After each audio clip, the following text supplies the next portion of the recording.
নেশার জন্য ওর নিজের ওয়াইফ স্ত্রীকে মানে ও আরেকটা বাবা ব্যবসায়ীর কাছে গ্রহণ করতে পারে। এটার প্রমাণও আমাদের এই এলাকার সবাই জেনে গেছে, এবং কি ওর স্ত্রীর নিজের মুখের বক্তব্য ছিল এটা। তো দ্বিতীয় কথা, ওর স্ত্রী বলল যে আমার জামাই আমাকে মেরে ফেলতে চাইছে, কিন্তু এটা ভুল ধারণা। ওর জামাই ওকে মারতে চায়নি, বাচ্চাটাকে ডেকে নিছে একমাত্র তার স্ত্রী যদি ডাক না দিত বাচ্চাটা কখনো যেত না।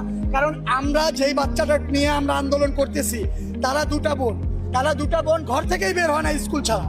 1+ স্কুল, দ্বিতীয়ত ঘর, একটা বিড়াল আছে ছোট বোনটার, ছোট বাচ্চাটার, ওই বিড়ালটা নিয়ে খেলাধুলা করতেছিল। তখনই ওই মানে যে আসামিটা মারছে তার ওয়াইফ ওকে ডাক দিছে, বাবু এখানে ঘরে আসো। তো ঘরে যাওয়ার সাথে সাথেই ওই যে টান দিয়ে ঘরে ঢুকেছে না, ওই জুতা একটা আল্লাহর কি মেহেরবান বাইরে পড়ে গেছে, মানে আমরা পাবো বলে খুঁজে তার জন্য। হ্যাঁ, 50টা যে মার্ডার করছে ওরে দেখলাম এই বাসা থেকে গ্যারেজে দৌড়াদৌড়ি করতেছে বারবার। কেন দৌড়াদৌড়ি করতেছে? ওর গ্যারেজে দৌড়াইতেই পারে, স্বাভাবিক। তারপর আমরা আসলাম, যে তোর সাথে কথাবার্তা বলি আমরা।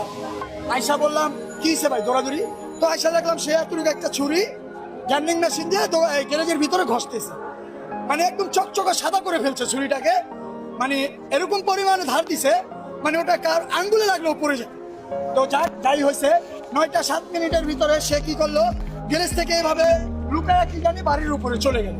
তো চলে গেল, 9টা 10 বেজে গেল, 2-3 মিনিটের ভিতরে এই কাহিনীটা।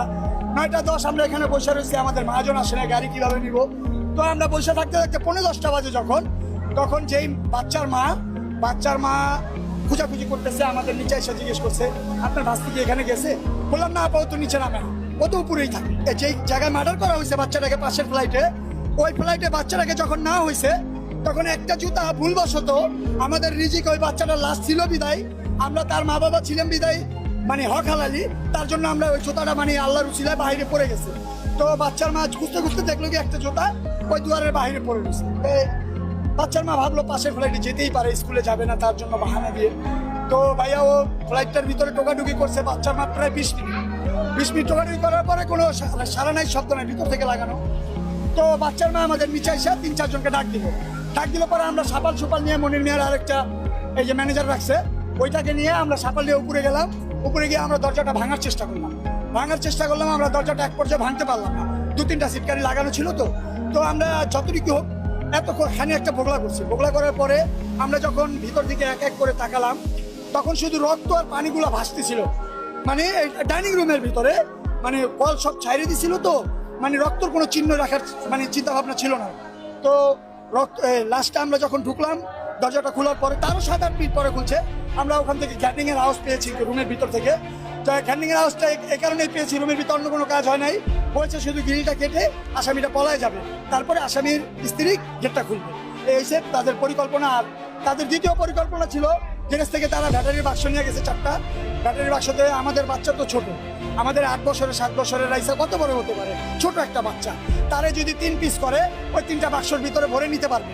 সে কি করছে, আমাদের বাচ্চার মাথাটাই সমানে কেটে পানির ভিতরে না হলেও 100 চুপ দিছে। কারণ এই কারণে চুপটা দিছে সে, যে আমাদের বাচ্চার রক্তটা মাথা থেকে যেটা ঝরতেছে সেই রক্তটার চিহ্নটা বাক্সতে যদি নেয়, বাক্সতে ভিজে রক্তটা পড়বে এবং কি বাক্সটা ছিঁড়ে যাবে।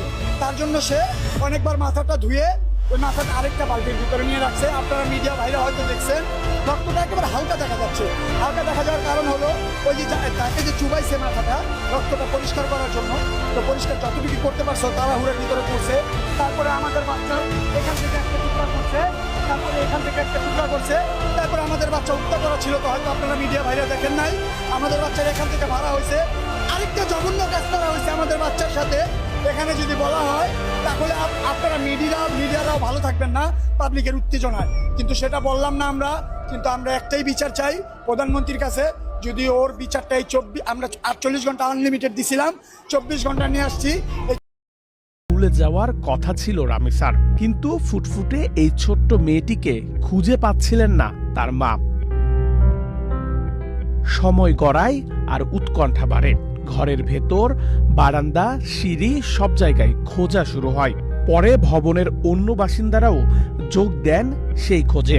এক পর্যায়ে ভবনের 3য় তলায় নিজেদের ফ্ল্যাটের উল্টো পাশের দরজার সামনে পাওয়া যায় ছোট্ট রামিসার ব্যবহৃত স্যান্ডেল।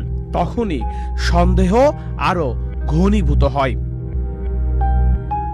ভেতরে থাকা লোকজনকে দরজা খুলতে বলা হলেও দীর্ঘ সময় কোনো সাড়া পাওয়া যাচ্ছিল না। পরে প্রতিবেশীদের নিয়ে দরজা ভেঙে ফ্ল্যাটে ঢোকেন তারা। এরপরই সামনে আসে ভয়ঙ্কর এক দৃশ্য। ফ্ল্যাটের বাসিন্দা সোহেল রানার কক্ষের চারিদিকে রক্ত ছড়িয়ে ছিটিয়ে আছে। রক্তের উৎস খুঁজতে গিয়ে দেখা যায় খাটের নিচে থেকে মাথা ছাড়া একটা ছোট্ট মেয়ের লাশ অসহায়ভাবে পড়ে আছে। তবে রামিসার শরীর পেলেও কাটা মাথা তখনও খুঁজে পাওয়া যাচ্ছিল না।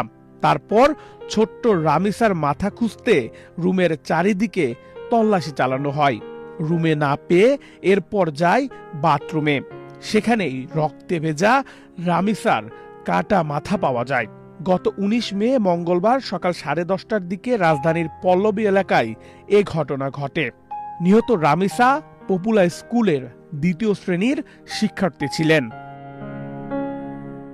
পুলিশের ভাষ্য অনুযায়ী রামিসার মা যখন দরজায় নক করছিলেন তখন ফ্ল্যাটের ভেতরেই হত্যাকাণ্ড সংঘটিত হচ্ছিল।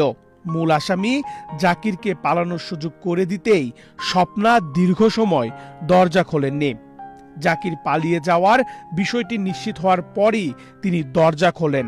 ঘটনাস্থল থেকে তাৎক্ষণিকভাবে জিজ্ঞাসাবাদের জন্য স্বপ্নাকে আটক করে পুলিশ। রামিসার পরিবার ওই ভবনে প্রায় 17 বছর ধরে বসবাস করলেও অভিযুক্ত দম্পতি মাত্র 2 মাস আগে বিপরীত পাশের ফ্ল্যাটে ভাড়ায় ওঠেন। পুলিশের কাছে স্বপ্না জানিয়েছেন তার স্বামী জাকির বিকৃত যৌন লালসা পছন্দ করত। তার সাথেও এমন পাশবিক নির্যাতন করেছে। রামিসাকে দেখে ভালো লাগার পরই তার স্বামী জাকির বাসা পাল্টিয়ে 2 মাস আগে এই ফ্ল্যাটে বাসা নিয়েছে, যাতে বিকৃত যৌনাচারের স্বাদ মিটাতে পারে। জাকিরের স্ত্রী স্বপ্নার ভাষ্যমতে ছোট রামিসাকে টেনে হিচড়ে রুমে আনার পর তার স্বামী রামিসাকে ধর্ষণ করার চেষ্টা চালায়। এতে রামিসা ছোট হওয়ায় তার রক্তক্ষরণ শুরু হয়। রক্তক্ষরণ টের পেয়ে জাকির দ্রুত গলা টিপে রামিসাকে হত্যা করে। এরপর কেউ যাতে টের না পায় তাই স্বপ্নাকে সাথে নিয়েই লাশ গুম করার জন্য রামিসার শরীর থেকে মাথাটা কেটে আলাদা করে ফেলে। জাকিরের পরিকল্পনা ছিল মাথাটাকে এক জায়গায় ফেলবে এবং শরীরটাকে অন্য জায়গায় ফেলবে, যাতে কেউ লাশ চিনতে না পারে। কিন্তু তার আগেই রামিসার মা দরজার সামনে চলে আসায় সেটার সম্ভব হয়নি। জাকিরও ততক্ষণে জানালা কেটে পালিয়ে গিয়েছে, আর তাকে পালাতে সাহায্য করেছে তার স্ত্রী স্বপ্না। জাকির পেশায় একজন রিকশার মেকানিক। নৃশংস এই হত্যাকাণ্ডের মাত্র 7 ঘন্টার মধ্যেই প্রধান অভিযুক্ত জাকির হোসেন ও তার স্ত্রী স্বপ্নাকে গ্রেপ্তার করেছে পুলিশ।